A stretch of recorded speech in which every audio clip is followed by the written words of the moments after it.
Gayatri PG college Sanchore के online class में आप सभी विद्यार्थियों का स्वागत है। नमस्कार। बीए सेकेंड ईयर राजनीति विज्ञान विषय के अंतर्गत हम हमारे प्रतिनिधि राजनीतिक विचारक मैकियावेली का अध्ययन कर रहे हैं और आज की कक्षा में हम मैकियावेली के धर्म और नैतिकता संबंधी विचारों का डिस्कशन करेंगे। लेकिन उससे पहले अगर आपने हमारे यूट्यूब चैनल सब्सक्राइब नहीं किया है तो जल्दी से चैनल को सब्सक्राइब कीजिए, बेल आइकन के बटन को प्रेस कीजिए ताकि जो भी नई अपडेट हो उसका नोटिफिकेशन आपको तुरंत मिलता रहे। तो आइए आज हम देखेंगे मैकियावेली के धर्म और नैतिकता के संबंधी विचार। डियर स्टूडेंट, आप सभी को पता है आप काफ़ी समय से हमारे विभिन्न विचारकों को पढ़ते आ रहे हैं। एक बार पुनः मैं स्मरण करा रहा हूँ आपको कि मैकियावेली एक राज्य समर्थित और अरस्तुवादी विचारक रहे हैं। ये धर्म और राजनीति का बिल्कुल पृथक्करण करने में विश्वास करते हैं। उनका किसी प्रकार से धर्म और नैतिकता में विश्वास नहीं है। वो बिल्कुल राज्य के अस्तित्व को इनसे परे हटाने की वकालत करते हैं।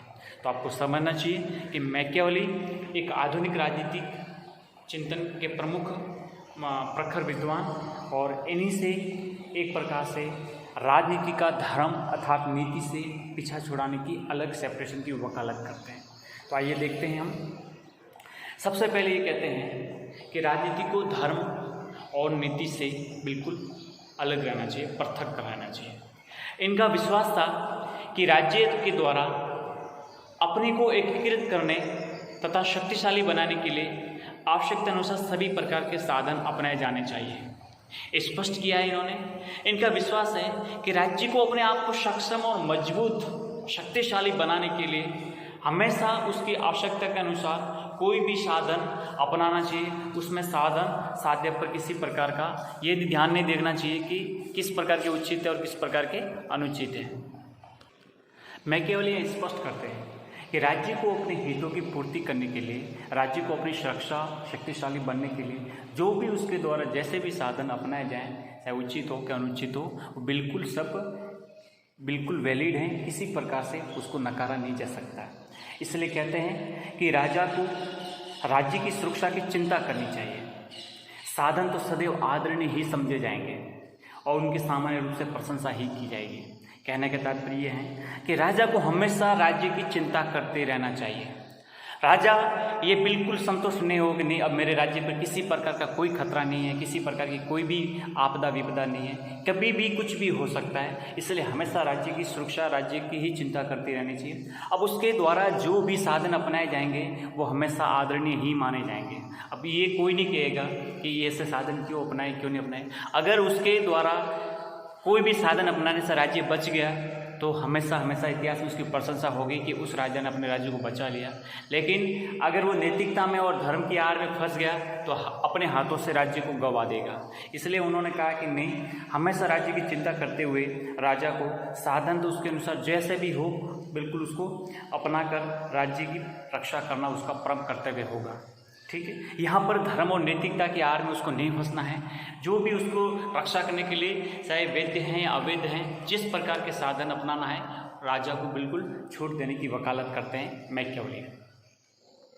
मैकियावेली ये भी मानते हैं कि राज्य की सुरक्षा और कल्याण के मार्ग में नैतिक विचारों को बाधित नहीं होने देना चाहिए। कहने का तात्पर्य राज्य की सुरक्षा के लिए और राज्य के कल्याण के मार्ग में राजा को जो भी उचित लगे वो काम करना चाहिए। उसको नैतिक विचारों के आधार पर बाधित नहीं करना चाहिए कि नहीं नैतिक आधार पर मैं कभी भी सेना नहीं रख सकूंगा या फिर मुझे किसी और की आवश्यकता नहीं है, ऐसा कुछ नहीं। राजा को अपनी राज्य व्यवस्था के संचालन में किसी भी प्रकार के नैतिक विचारों को, धार्मिक विचारों को आड़े नहीं लाना है। बिल्कुल उनको राज व्यवस्था के संचालन में इनको पृथक रखना है। इनको बीच में किसी प्रकार से लाना नहीं है, क्योंकि लाए तो फिर आपकी सुरक्षा पर संकट हो जाएगा। ठीक है, मानव, क्योंकि उन्होंने स्पष्ट किया क्यों इस प्रकार की बात है कि बात करने का एक रीजन था। वो रीजन ये था कि मानव स्वभाव से असामाजिक और अनैतिक प्राणी है। मानव दुष्ट है, क्रूर है, स्वार्थी है, लोभी है, उसके अंदर दुर्गुणों की खान है और असामाजिक प्रवृत्ति और अनैतिक प्राणी है। इसलिए नैतिकता और राजनीति का संबंध बिल्कुल नहीं होना चाहिए। ऐसे दुष्ट को दमन करने के लिए कभी भी नैतिकता का इसमें प्रयोग नहीं करना चाहिए। ठीक है, इस प्रकार से बिल्कुल स्पष्ट करते हैं कि नैतिकता को राज्य व्यवस्था के संचालन में आड़े मत लाओ। मैकियावेली धर्म आधारित नैतिकता का विशेष विरोध करते हैं। राजनीति और धर्म में कोई संबंध नहीं होना चाहिए, सबसे बड़ी बात। और इतनी बात 15वीं शताब्दी में कहने का मतलब आपको अपनी जान जोखिम में डालना है। आप धर्म के सामने, आप चर्च के सामने इस प्रकार की चुनौती पैदा कर रहे हो, तो आप देखो कितनी ताकत होगी मैकियावेली में। उस जमाने में जिस समय चर्च का, धर्म का इतना बड़ा प्रभाव, पोप का पूरा आधिपत्य, और उस समय इस बात को करना कि नहीं, धर्म और नैतिकता और इनको तो बिल्कुल बाधित ही होना चाहिए, राजा अपने अनुसार जो भी उसको उचित लगे उस प्रकार से काम करना चाहिए। तो इस प्रकार की धार्मिक सत्ता को चुनौती देने वाली मैकियावेली थी। सोचो आप कितना उन्होंने इस प्रकार का एक अपने विचारों से उन्होंने सामने से बैठाया होगा। तो बिल्कुल स्पष्ट करते हैं कि किसी भी प्रकार से राजनीति में धर्म को आड़े नहीं आना चाहिए, राजनीति में धर्म का कोई संबंध इसमें स्थापित नहीं होने देना चाहिए। ठीक है, यही नहीं, मैकियावेली यही नहीं रुकते हैं, मैकियावेली आगे भी बढ़ते हैं। क्या कहते हैं कि न तो कोई प्राकृतिक कानून है और न ही कोई सार्वभौमिक रूप से स्वीकृत कोई अधिकार। आपको मैं थोड़ा सा पीछे ले जाता हूँ, एक्विनास, सेंट थॉमस एक्विनास को याद दिलाता हूँ। एक्विनास ने कानूनों की जब बात की थी तो आपको पता होगा, याद आया होगा, आपने पिछली कक्षा देखी है तो, वो कानूनों का जो वर्गीकरण करते हैं तो उसमें उन्होंने 4 प्रकार के कानून बताए थे। शाश्वत कानून बताया था, प्राकृतिक कानून बताया था, दैविक कानून बताया था और मानवीय कानून बताया था। तो जो शाश्वत कानून है वो सबसे बड़ा कानून और सब कानूनों का स्रोत माना था, ऐसा एक्विनास मानते थे, क्योंकि वो धर्म से प्रभावित थे, चर्च में विश्वास करते थे, ईश्वर में विश्वास करते थे और ईश्वर के प्रतिनिधि के रूप में आप को स्थापित करते थे। लेकिन यहाँ पर मैकियावेली महोदय क्या कहते हैं, मैकियावेली कहते हैं कि नहीं, ये तो सब बेवकूफ़ भरी बात है, कोई प्राकृतिक कानून नहीं है, कोई सार्वभौमिक सत्यमान कोई कानून नहीं है, हमें इस प्रकार के काल्पनिक विडंबनाओं में नहीं जीना है, नहीं तो किसी प्रकार का कोई दुनिया में प्राकृतिक कानून है और नहीं ऐसा कोई सार्वभौमिक रूप से सबके द्वारा स्वीकृत कोई कानून। इस प्रकार के विचारों में पढ़ना ही नहीं हमें। ठीक है, राजनीति को नैतिकता से पूर्णतः पृथक करना चाहिए। राजनीति को बिल्कुल नैतिकता, एथिक्स, वैल्यू से बिल्कुल एकदम सेपरेट करना है, पृथक करना है, किसी प्रकार का कोई संबंध स्थापित नहीं करना है। और साहित्य ही साधनों का औचित्य है, अर्थात आपका जो राज्य है यही आपका साहित्य है और साधन तो जो आपको उचित लगे वो अपनाओ, बिल्कुल स्वीकार है, किसी प्रकार का कोई दिक्कत उसमें नहीं है। तो आप समझ सकते हो, मैं आपको ये बता रहा हूँ कि मैकियावेली धर्म नैतिकता में बिल्कुल यकीन नहीं करते हैं और राज्य को बिल्कुल इससे पृथक करना चाहते हैं। धर्म और नैतिकता का किसी प्रकार का दखल अंदाजी राजनीति में, राज्य में स्वीकार नहीं करते हैं। कौन? मैकियावेली। ठीक है, दूसरा आगे बढ़ते क्या कहते हैं, मैकियावेली कहते हैं कि राज्य के उद्देश्यों को प्राप्त करने, उसे एकीकृत व शक्तिशाली बनाने के लिए राजा द्वारा आवश्यकता अनुसार सभी प्रकार के नैतिक, अनैतिक, अच्छे, बुरे, वैध, अवैध सभी प्रकार के साधन अपनाए जा सकते हैं। क्या समझे आप?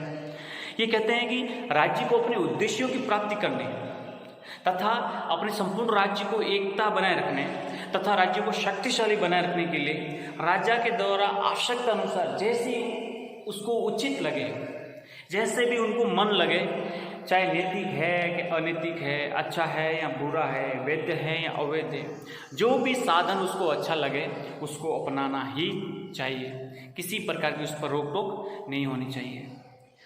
प्रिंस में वो कहते हैं, प्रिंस ने अपनी पुस्तक में लिखा है, उन्होंने सुझाव दिया है कि राजा को छल कपट, जालसाजी, धोखाधड़ी, विश्वासघात, हिंसा, दमन सभी अनैतिक साधनों के प्रयोग की आज्ञा देता है। सोचो आप, दुनिया में ऐसा कौन होगा जो राजा को इस प्रकार से कहता है कि हे राजन, तू छल कपट कर, जालसाजी कर, धोखाधड़ी कर, विश्वासघात कर ले, जरूरत पड़े हिंसा कर ले, जरूरत पड़े दमन कर ले, सभी प्रकार के अनैतिक साधनों का तो प्रयोग कर, बस राज्य की सुरक्षा और कल्याण के मार्ग में नैतिक विचारों को बाधित नहीं होने देना है। मतलब राज्य की सुरक्षा के लिए और अपने कल्याण के मार्ग में इन नैतिक विचारों को आड़े मत आने दें। अगर आ रहे हैं तो उनको फेंक दें।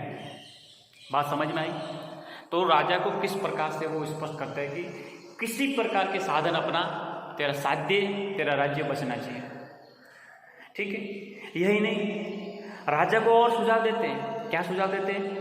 कि राजा को ऊपर से दयालु, ऊपर से दयालु दिखना चाहिए, विश्वासी दिखना चाहिए, धार्मिक दिखना चाहिए, सच्चा होने का ढोंग करो।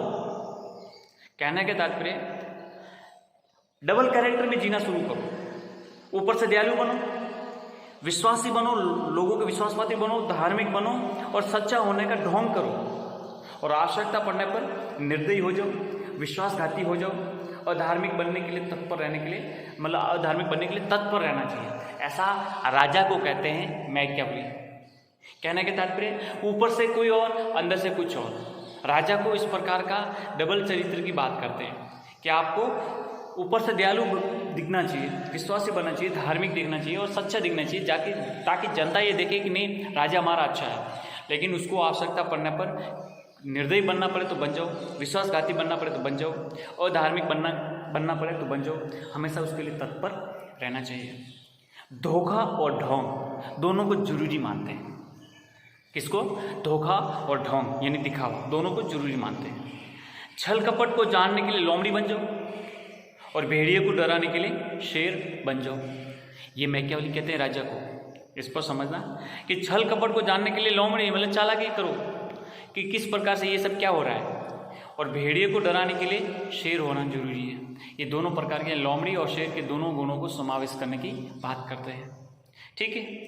दूसरा, उन्होंने अब हमने समझा कि सब इस प्रकार की बातें कर रहे तो कारण क्या, राजनीति और नैतिकता को अलग करने के क्या कारण क्या है। तो उन्होंने सबसे पहले क्या बात बताई कि मैकियावेली हमेशा राज्य को सर्वश्रेष्ठ और सर्वोच्च मानते हैं। मैकियावेली राज्य को सर्वश्रेष्ठ और सर्वोच्च मानते हैं और राज्य के हित व्यक्तिगत हितों से उच्च होते हैं। कहने का तात्पर्य व्यक्ति के हित और राज्य के हितों में परिवर्तन होता है, अलग होते हैं, और राज्य के हित हमेशा व्यक्ति के हितों से उच्च होते हैं। इसलिए वो कहते हैं कि जब राज्य की सुरक्षा संकट में हो तो इस बात पर कोई विचार नहीं करना चाहिए कि क्या न्यायपूर्ण है और क्या अन्यायपूर्ण, क्या निर्दयतापूर्ण है और क्या गौरवपूर्ण है। आई बात समझ में? आपको राज्य बचाना है। राज्य के लिए कभी भी व्यक्तियों के व्यक्तिगत हित बीच में मत लाओ, क्योंकि राज्य के हित हमेशा उच्च होते हैं। और जब इस प्रकार की जब राज्य की सुरक्षा ही संकट में है तो आपको ये बिल्कुल विचार नहीं करना चाहिए कि क्या उचित है, क्या अनुचित है, क्या न्याय है, क्या अन्यायपूर्ण है, क्या निर्दयतापूर्ण है, क्या गौरवपूर्ण है। जो भी आपको उचित लगे ऐसा काम करते रहना चाहिए। ठीक है। दूसरी बात हमें क्या स्पष्ट झलकती है, शासन व्यवस्था के संचालन में हमेशा यथार्थवादी दृष्टिकोण को अपनाना चाहिए। कहने के तात्पर्य मैकियावेली स्पष्ट तौर पर राजा को एक निर्देश देते हैं कि अपनी राज्य व्यवस्था, अपनी शासन व्यवस्था के संचालन में आपको बिल्कुल यथार्थवादी दृष्टिकोण को अपनाते रहना चाहिए। मानव प्रकृति के संबंध में उनकी जो विशिष्ट धारणा है, धारणा क्या है कि मानव स्वभाव से झूठा, कायर, लोभी, लालची, क्रूर, दानवी प्रवृत्तियों वाला इंसान है। तो ऐसे लोगों को सुधारने के लिए, ऐसे लोगों पर शासन करने के लिए अनैतिक बनना ही पड़ेगा। आप कहोगे नहीं, ऐसा तो हो नहीं सकता, ये तो धर्म के विरुद्ध है, ये तो नैतिकता के विरुद्ध है, तो सबका पतन हो जाओगे, सब मर जाओगे, सब खत्म हो जाओगे, किसको बचाओगे, क्या करोगे।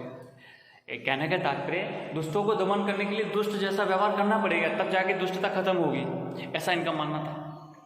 ठीक है। शक्ति और वीर पुरुषों को महत्व देना, ये शक्तिशाली व्यक्ति को वंदनीय मानते हैं। कहने का तात्पर्य हमेशा शक्ति और वीर पुरुषों इनको महत्व देंगे तो ये एक प्रकार से शक्तिशाली व्यक्ति के तौर पे वंदनीय माने जाएंगे।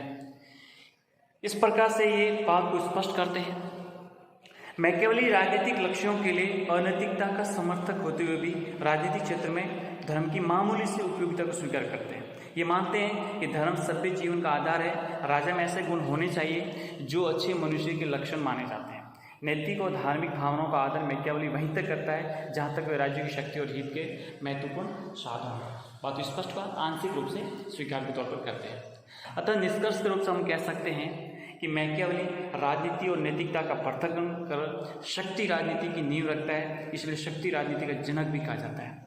स्पष्ट तौर से ये समझना है। निष्कर्ष क्या निकलता है? निष्कर्ष यही निकलता है कि राजा को इस प्रकार का व्यवहार करना, राज्य को बचाने के लिए इस प्रकार के जब सुझाव दिए जाते हैं तो एक प्रकार से शक्ति के लिए संघर्ष की भावना का उद्भव हुआ दिख रहा है। हमें कह सकते हैं कि राजनीति विज्ञान में शक्ति राजनीति की जो नींव है वो हमें मैकियावेली के विचारों में झलकती है।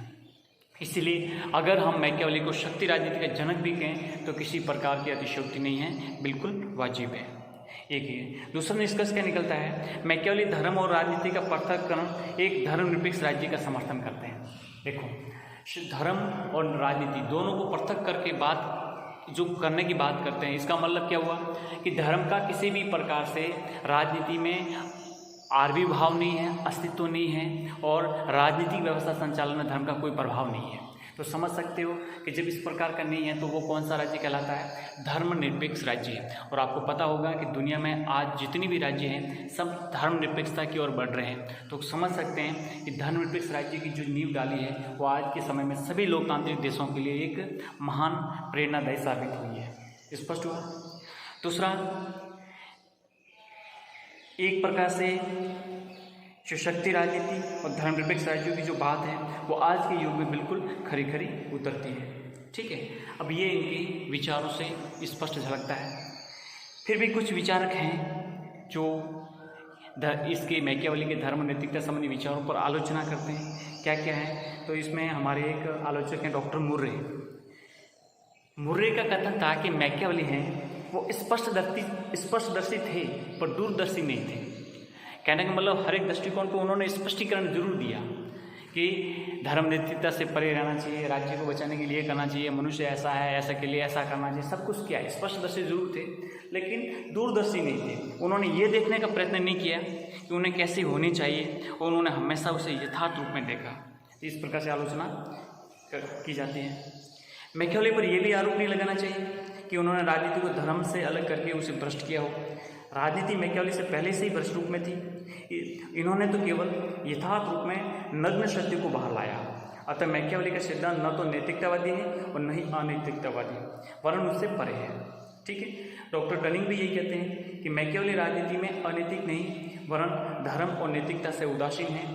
फ्रेडरिक वॉलिक भी यही कहते हैं कि उन्होंने इसे एक वैज्ञानिक तटस्थतावादी की संज्ञा दी है। तो इस प्रकार से समझ सकते हैं कि जी मैकियावेली ने धर्म और नैतिकता का पृथक्करण करके राजनीति को शुद्ध रूप देने का प्रयास किया और शक्ति राजनीति की बल दिया। और यही नहीं, आज के वर्तमान युग के सभी राष्ट्रों की प्रेरणा देने के लिए उन्होंने धर्मनिरपेक्षता की जो एक नींव रखी है वो हमारे लिए आज भी प्रेरणादायी है। तो ये थे मैकियावेली के धर्म के संबंध में, नैतिकता के संबंध में विचार।